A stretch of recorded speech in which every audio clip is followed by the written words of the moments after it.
This may be obviously a harder sermon because that's kind of the nature of what John 11's about. But as I alluded to earlier, I think all of us remember when we got that call. You know what I'm talking about, right? That call that, oh, she is sick or he has passed. And a lot of us, I can even go back to where I was when I remember, because Michelle and I were dating when I found out that my grandma, who's like the most godly woman I've ever met in my life, when I found out that she had cancer, Michelle and I were dating, and it was the first time. I cry a lot, but I really held it all together up until that point of dating, and I just broke. And I remember sitting just on the floor and just weeping. Because I feel like death is like death and all the things around death and associated with death are they're really real feelings. They're really raw. And it's a really real pain to us all.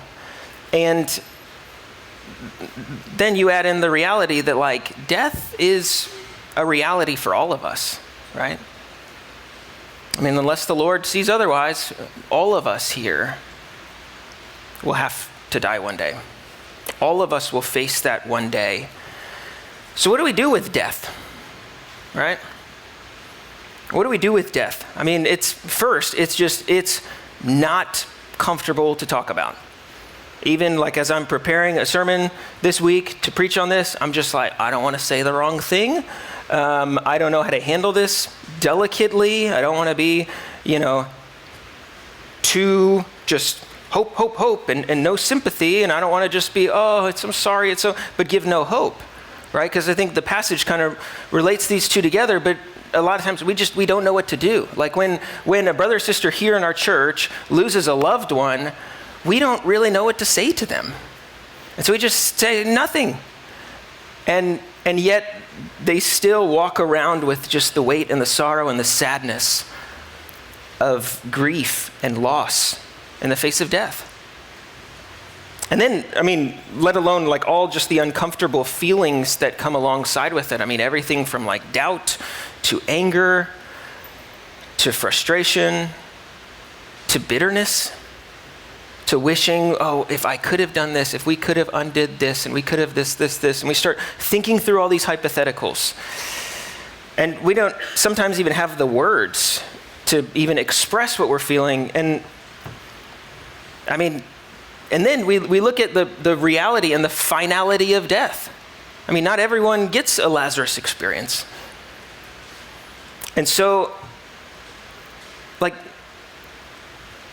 what I want us to do is see this passage, because I think this passage, it gives us tremendous hope, but it also gives us a way to kind of process death here, right?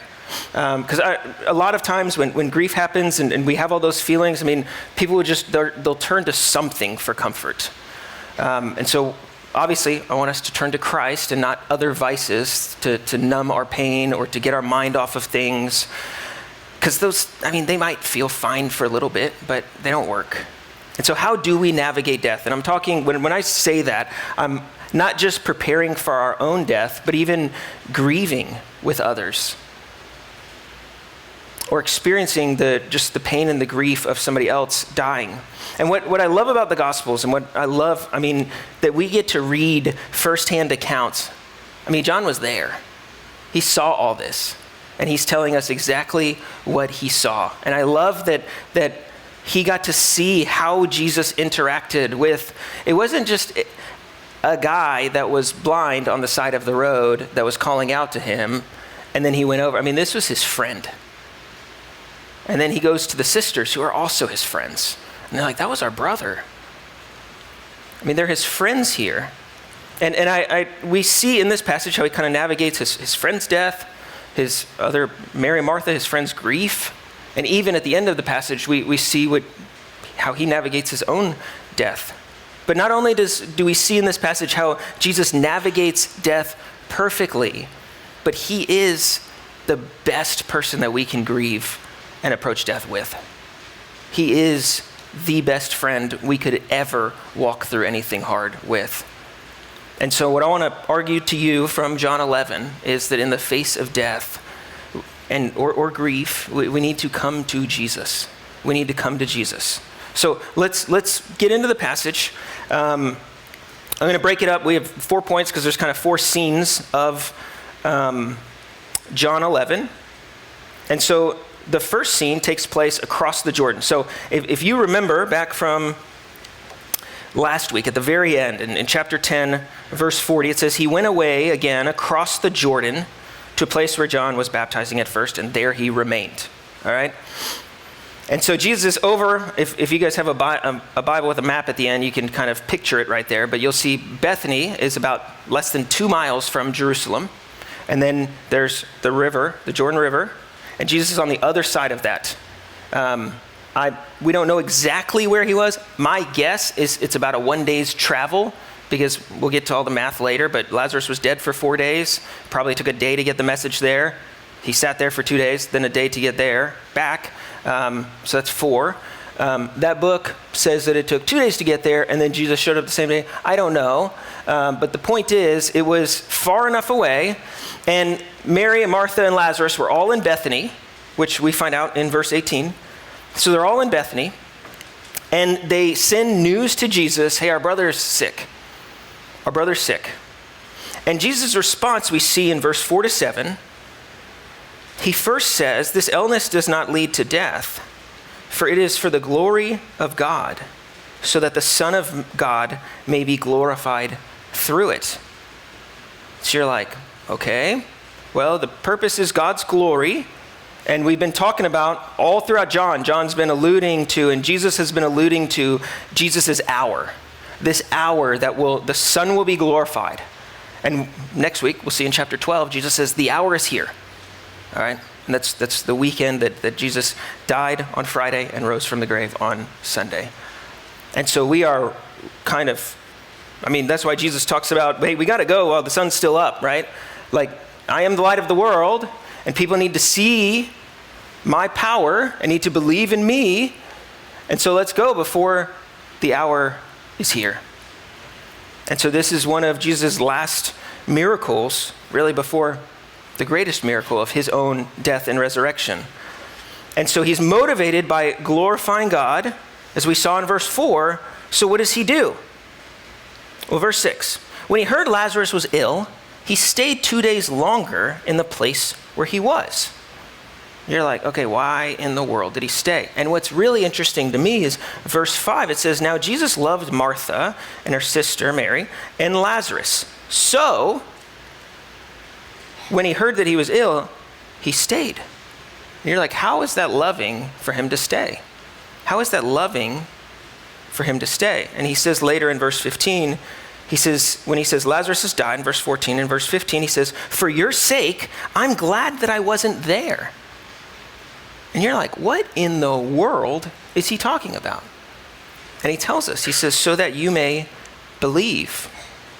Jesus knew what he was going to do. In verse 11, he says that. He's like, look, Lazarus is asleep. I'm going to go wake him up. Obviously, he was talking about death because he says he's died and he raises him from the dead, right? So he knew what he was going to do. And so what does this passage teach us about Jesus? What do we learn about Jesus? One thing we learn right away is that he loves his friends. You can count how many times it says love or friend, and it's a word that comes up over and over and over, how much he loves his friends. He loves his friends, and that doesn't always mean he does what we want, but he will always do what's best. Always do what's best. That's why Jesus says, for your sake, I'm glad that I wasn't there. On a face value, again, you're going to go, that does not sound like someone dying. You're glad that you weren't there to stop him from dying. And he's like, no, I'm about to do something so much better. So much better. Remember, he is the sovereign, all-knowing, all-loving, all-powerful creator of the universe. This was John 1. We established that. Like the world was created through him. Everything. He holds it all together. In him and through him and to him, and we move and we live and we have our being. He knows everything about us. Every single thing about us.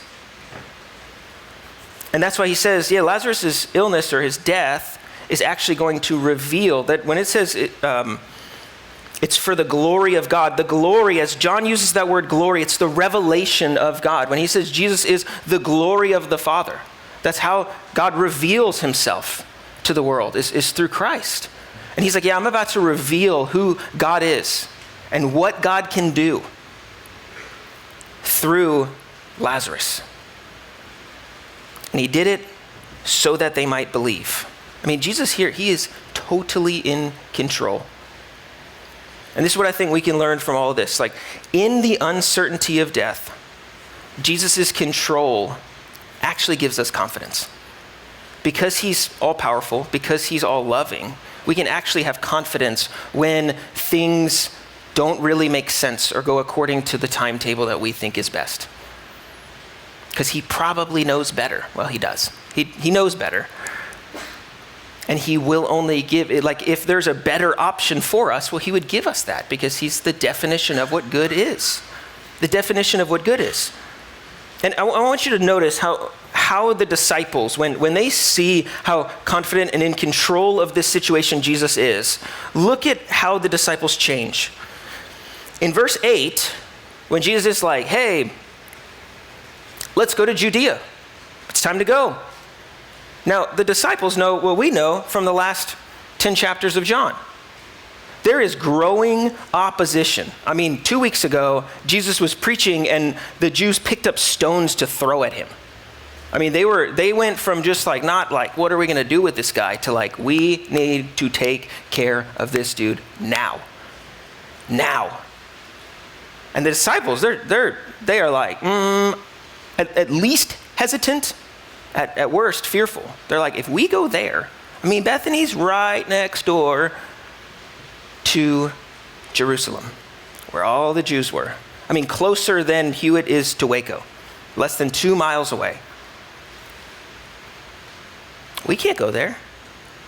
But then Jesus starts to teach more. And he says, no, we need to go. The hour is approaching. The daylight is running out. And then after saying these things, he says, I'm going to go and awaken him. And look in verse 12. Then the disciples are like, Lord, if he's fallen asleep, he'll recover. They're confused. So they go from fearful to confused, which is a little better, to then at the end, what I love in verse 16, look at this confidence. This is Thomas, who we always label as doubting Thomas. All right? Look at the boldness here. He said to his fellow disciples, let us also go that we may die with him. I mean, that is pretty confident. Pretty opposite of verse 8. Pretty opposite of verse 8. Why? Because he is in control. I mean, that's why when he's saying things like, I'm glad for your sake, and I'm doing this so that the Father's glory might be revealed, and so that you might believe.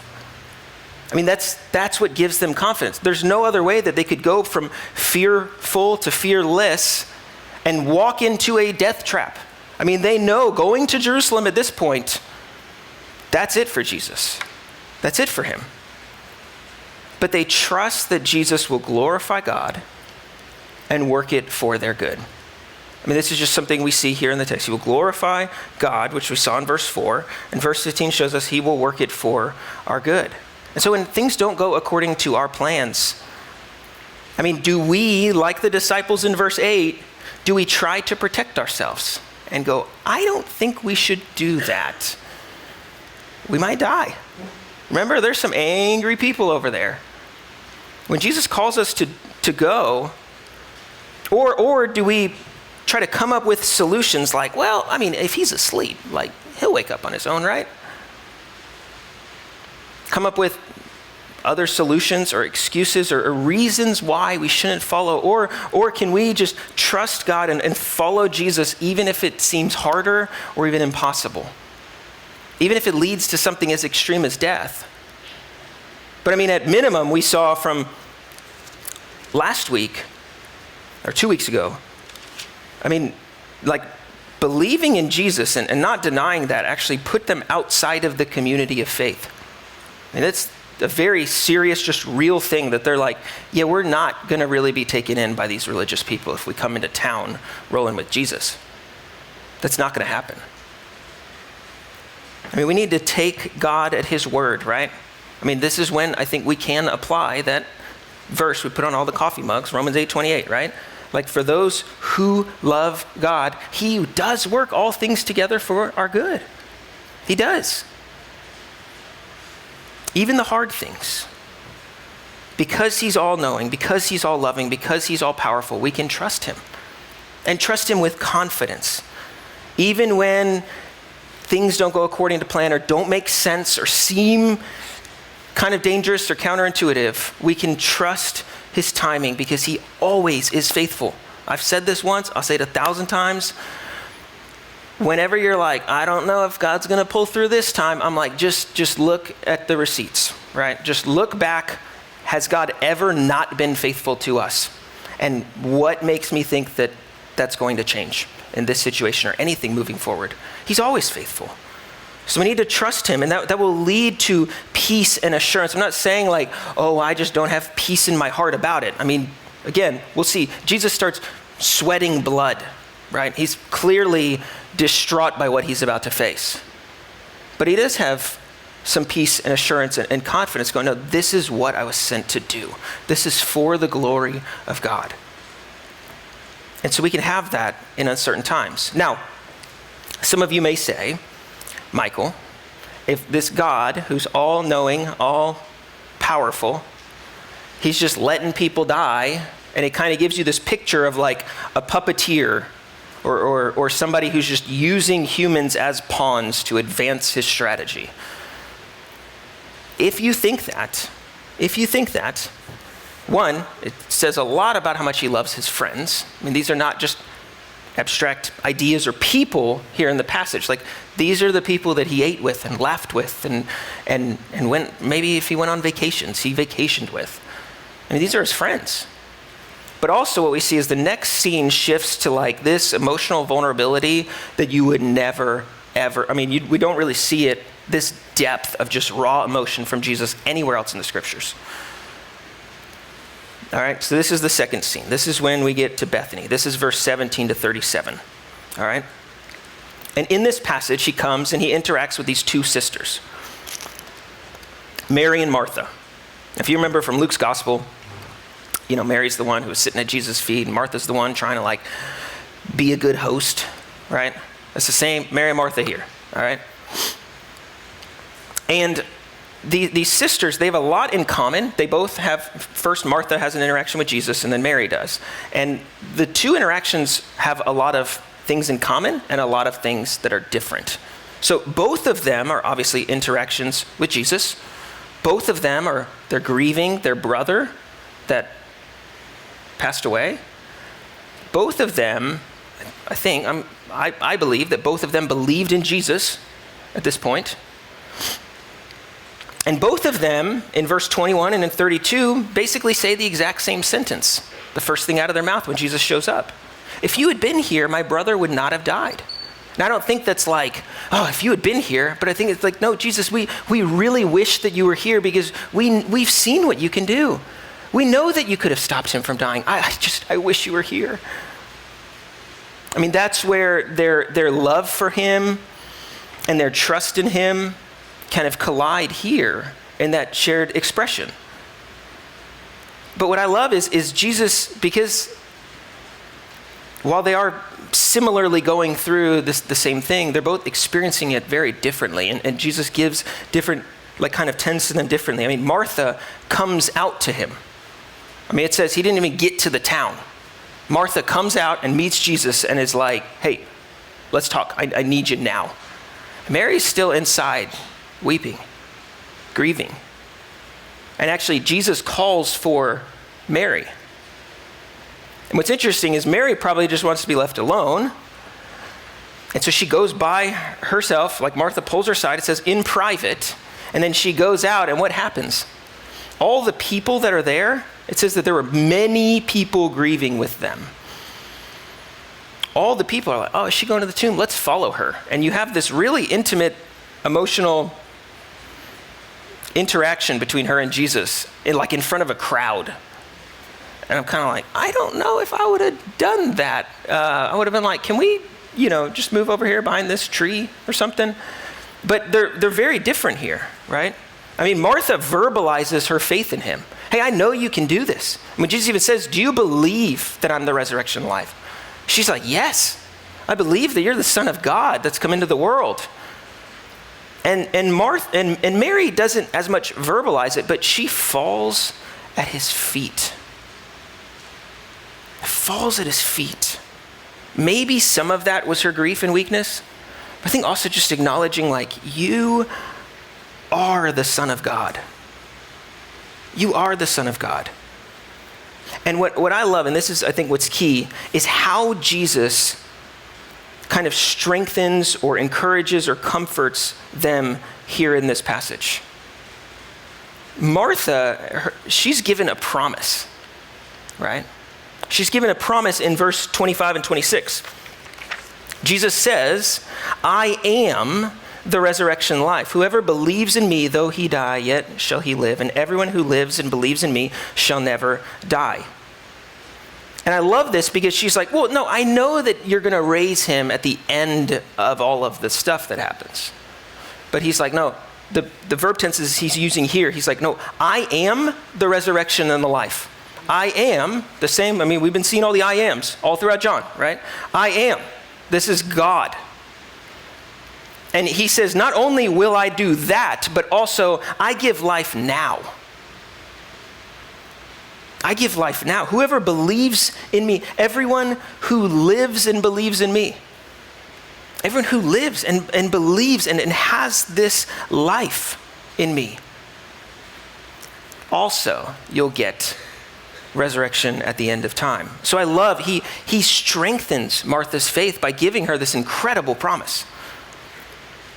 But I also love that he really like empathizes with Mary in her sorrow and very much validates and like almost, I would even argue, takes her sorrow to the next level. And we see this in verse 35 or 33 and 35, right? 33 and 35. I mean, this is, when we see the sympathy of Jesus here, this is him being like, you know, we say he's fully God, fully man. This is him being human in the fullest sense. This is him in all of his humanity, the rawness of emotions. In verse 33, it says, when he saw her weeping, and the Jews who came with her also weeping, he was deeply moved in his spirit and greatly troubled. Now, I'm not taking this out on the translators of the ESV, but I think that is much softer than what happened. The words here in Greek used to describe deeply moved in his spirit and greatly troubled convey a filling of the inside of oneself with such rage and anger. And like these words used here were describing animals that were snorting when they're in pain. That's the picture we get of Jesus. Now you're like, what in the world is he angry about? Well, I mean, he's angry at death. He's so angry at death, and he's sorrowful for his friend's loss. I mean, deeply moved, filled with rage and anger and emotions. And it's so fascinating when you hold those two pictures of Jesus. One kind of looks, you know, I'm not saying this about Jesus, I'm just saying on a surface level, one kind of looks stoic. Hey, I'm going to give you this promise. And the other one kind of looks weak because he's lost it. But in both of those ways, we see this beautiful like picture of just how he can be fully confident and give incredible promises while also bringing in this rawness and this depth of the human emotion, which, by the way, Jesus never sinned. So him being angry and weeping and just losing it, that's a good and godly thing. That is a good and godly thing. And he gives each of these sisters exactly what they need. He responds perfectly to them. And this is what we see from this section of the story is in the grief of death, Jesus' presence, his very being, who he is, gives us comfort. Gives us comfort in our grief. in our grief. I mean, when we find ourselves on the bathroom floor howling out in pain, thinking of unimaginable loss. I'm not even getting to I've started to process questions of like, why has this happened? I mean, just like it hits and your knees buckle. The way I described to somebody once was it felt like I was a bowl of Jell-O that I just got spilled on the floor. And we made Jell-O last week for the Super Bowl. I don't know if y'all have ever tried to clean Jell-O up, but it's not easy to clean. It's a mess. It's got no structure and it just gets everywhere. There's nothing to it.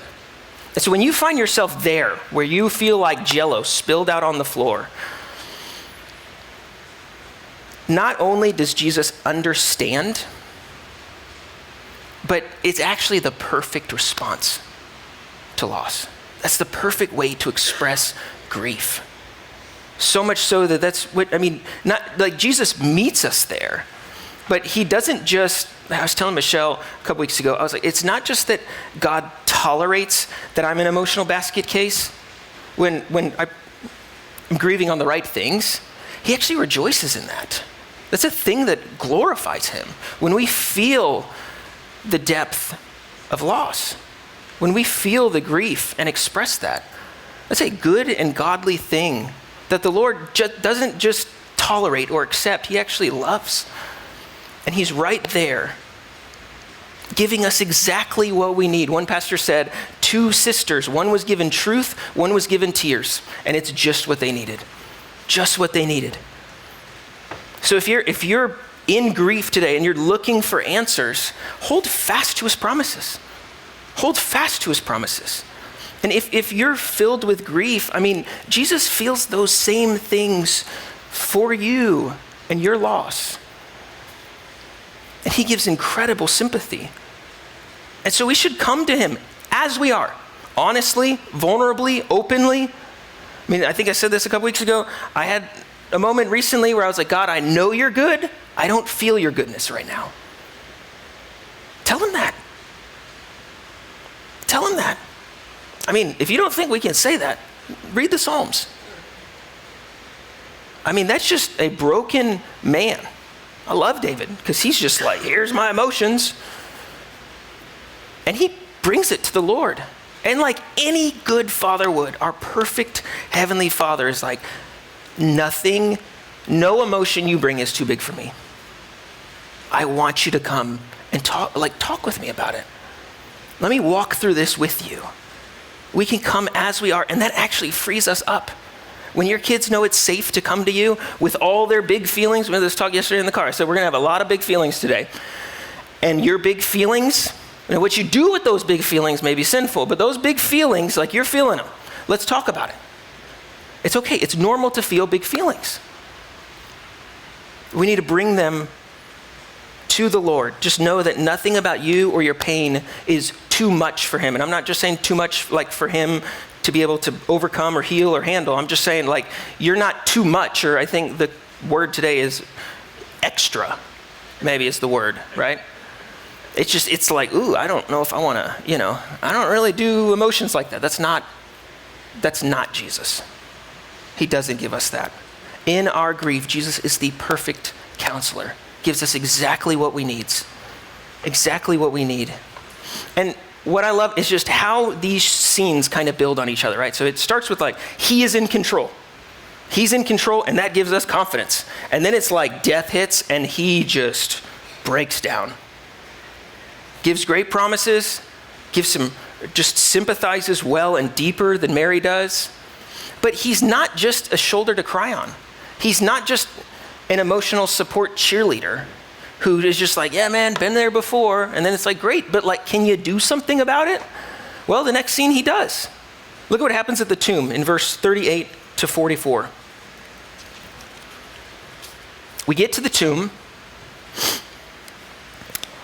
And at the tomb, Jesus walks up there and he's kind of assessing it all. And he says, take away the stone.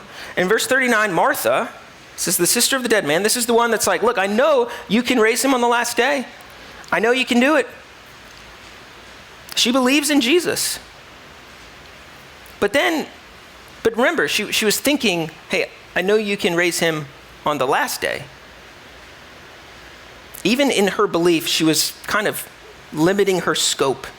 And we see here, she's like, Jesus, I mean, whew, it probably stinks in there. There is an odor. He has been dead for 4 days. Now, that's the second time they told us he was dead for 4 days. Why does that matter? Why does that matter? It matters because back in the day, there was this thought, this rabbinic, which kind of comes from rabbi, so rabbinic thought in Jewish cultures, that when somebody died, their spirit would hover over their body. I don't think this actually happens, but this was what was taught. The spirit would hover over a body for 3 days, right? So that way, if it was resuscitated, it could come right back in, right? And so Jesus is, I think John is making it pretty clear, like, hey, this was not a resuscitation. If you believe that, like, he's dead. He's been dead for 4 days. So much so that Martha's like, I don't know if I want to open the tomb because it probably stinks. He is dead, very dead. Decomposition starts to set in by the 4th day. His body is starting to break down. And what do we learn about Jesus? When he walks up to the tomb, the first thing he does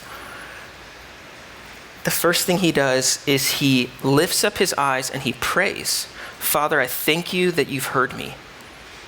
I knew that you always hear me, but I said this on the account of people standing around, that they may believe that you have sent me.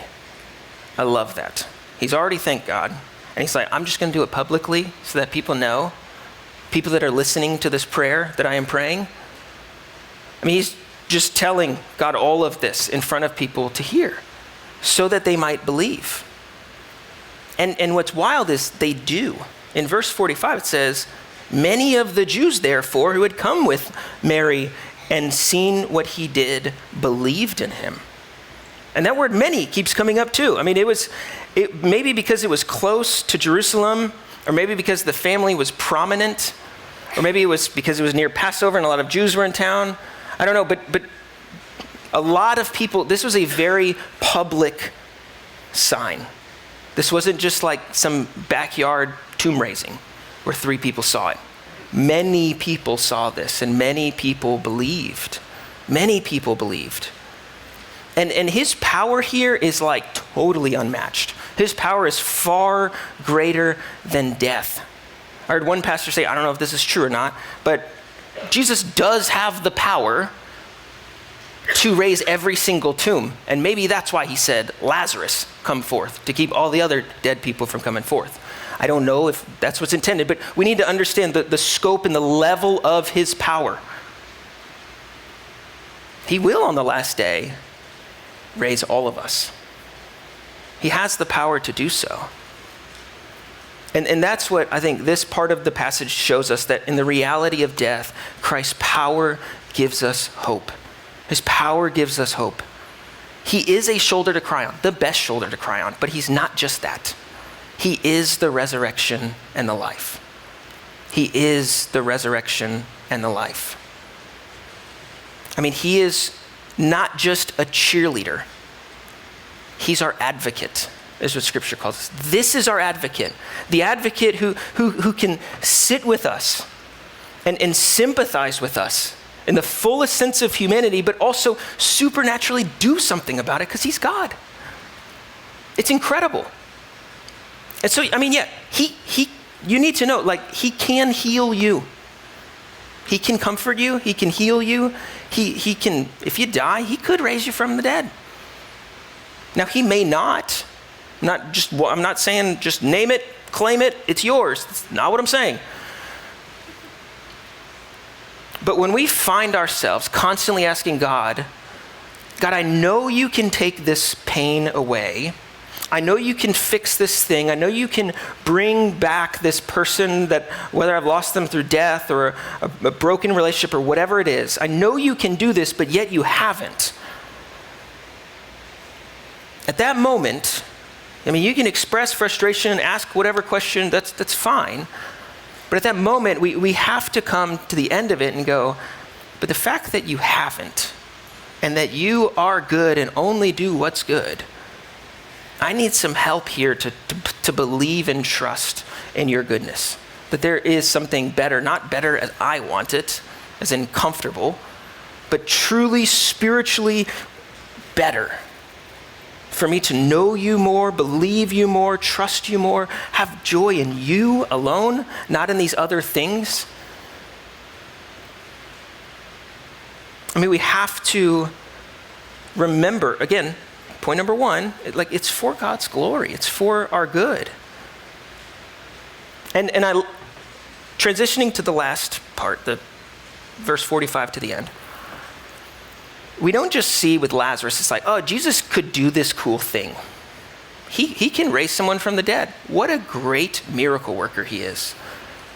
But there is this weird kind of dark shadow that kind of follows this really, really amazingly bright miracle.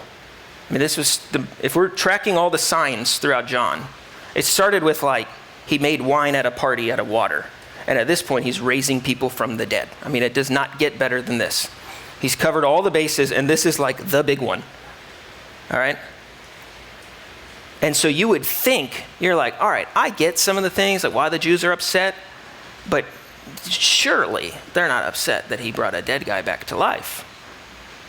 And that's actually how they respond. And I think that this hint at his death and them getting all the more furious is shows us that not only does he have the ability to raise individuals from the dead, but actually the reason he came and died and rose is to guarantee that we will be raised from the dead. To guarantee it. I mean, this is the second to last sign of the book of John. It's pointing, remember I say signs, John calls them signs, not just miracles. He calls them signs because they're pointing to something. So the religious people here are so mad that he raised Lazarus from the dead that they want to kill him all the more. So they call the council together. It's called the Sanhedrin, right? And most of the people in the Sanhedrin are called Sadducees, which, Pharisees and Sadducees, sometimes we get them mixed up. But it's important here because Sadducees didn't believe in resurrection under any circumstances. And most of the Sanhedrin was made up of Sadducees. And the high priest, Caiaphas, was a Sadducee. And so Caiaphas says, they're all freaking out because they're like, well, if everyone starts following him and this guy's claiming to be king, he's going to start his own little kingdom, we're going to lose our nation because we, the Sanhedrin in Israel, is under the Roman rule. And so they're thinking, we need to figure out how we're going to politically survive this. And Caiaphas, being a great Bible scholar, thinks of this time. He's like, oh yeah, remember back in the Old Testament when Sheba died and then it saved the whole city or the whole nation? Okay, maybe, here's my plan. I think if we can take Jesus out, that will politically save our nation. That will politically save our nation, which was ironic because not only did he wants to kill the guy who just overturned death. Do you see how silly that plan is? But also, I love when John kind of leans in and he's like, psst, guess what? He does that here. He does that here. He says he didn't say this of his own accord, but being high priest that year, he prophesied that Jesus would die for the nation. Again, Caiaphas is thinking politically. John's saying, no, it's actually way better. Because he says, and not for the nation only, but also to gather into one the children of God who are scattered abroad. Scattered abroad. I mean, it was no accident that Caiaphas said this while Passover was approaching. You see that in verse 55. Passover is coming, right? If you remember Passover, the blood of the lamb on the doorposts saved people and their house from death. And Caiaphas was thinking, okay, to save the nation politically, we'll make Jesus the scapegoat. Good idea. But what he didn't know, which John clues us into, is that Jesus wasn't just going to be the scapegoat. He was actually going to be the Passover lamb that wouldn't save a nation politically, but actually save not just Israelites who believe, but all those who believe in him. I mean, it's so much deeper and richer and better than anything Caiaphas could have planned for Israel. I mean, the death and the tomb, they just dominate this whole chapter. But what do we learn about Jesus? While Jesus overturns death, right? Remember, the religious opposition is growing and growing and growing and growing and growing. And for him to save his friend and bring him back from the dead, it does cost his life. Like, Jesus knew that to go to Lazarus' tomb, he would have to go to his. Jesus knew that. And actually, he says in chapter 15 that there is no greater love than to lay down his life for his friends. And obviously, we know, like, in Christ's own death, his sacrifice gives us salvation. His sacrifice gives us salvation because he died the death that we deserve for our sins, so that we wouldn't have to. And that's where, like, if you don't believe in Jesus, I want to just, like, all of that stuff about processing grief and thinking about death, that's all helpful, good, biblical wisdom.